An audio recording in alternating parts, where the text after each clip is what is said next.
Chapter 8. "Hello," said the giant who'd interrupted our meeting. He was wearing a really cool uniform with shiny black shoes and a red beret. It was like he appeared out of a dream. "Hope I'm not interrupting. I was told I'd find you guys here."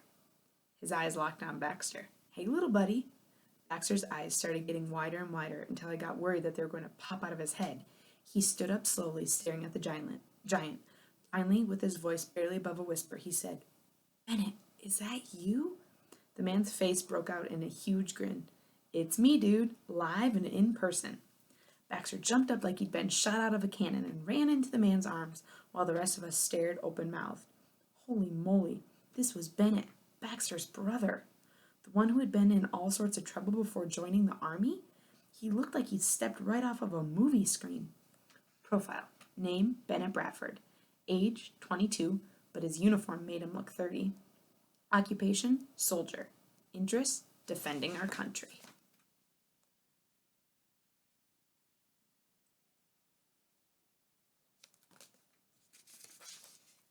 "Guys, this is my brother Bennett," Baxter said, still seeming kind of shocked. "That's awesome," Irwin said. "We didn't even hear you come upstairs, sir." Bennett laughed. "No need to call me sir, and being quiet is one of the things they teach you in basic training." He looked down at his brother. "Turns out that before they ship you overseas, they let you go home for a few days to check in with the fam. So here I am."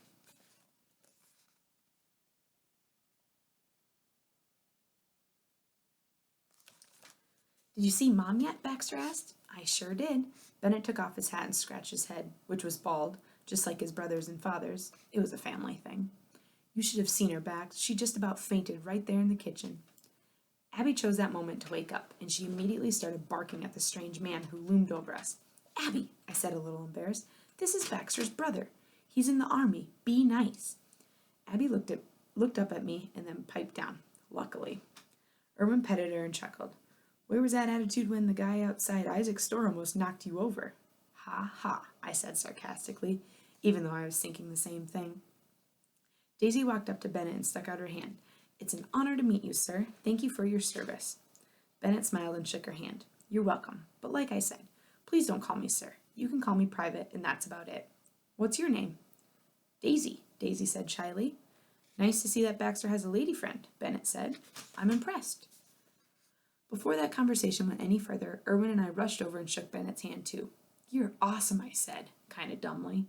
Bennett laughed. "Not really, but thanks," he said. Then he looked down at his brother. "Mom told me you'd be here. What is this, some kind of gang you guys are all in?" He looked around. "I love your clubhouse. It's super cool." I smiled, and a warm glow spread throughout my body. "Some of us think so too," I said smugly. "Jimmy and Irwin have been coming here for years," Baxter told his brother, "but we just had a vote and named Daisy president of the club, and we decided that we could use a change of scenery, so we're going to have the next meeting at her house and have ice cream sandwiches and homemade lemonade." When I heard Baxter put it that way, it all sounded so, I don't know, reasonable? "Wow, that sounds super cool too," Private Bennett Bradford said. "A vote. Democracy at work. That's the American way, right? I love it." Bennett picked up his little brother as easily as he would a small toy and threw him on his shoulders. "Let's go home, okay, Bax? There's some fried chicken in the fridge with my name on it." "You bet," Baxter waved at us. "See you guys later, okay?" And off they went. Irwin, Daisy, and I all looked at one another. When you meet someone who is actually defending your country and your right to vote and your right to have a club that can meet wherever you want, there really isn't much left to say. "I'm sorry if I was a jerk," I said to Daisy. "And I'm sorry if I ambushed you with my idea to meet at my house," she said to me.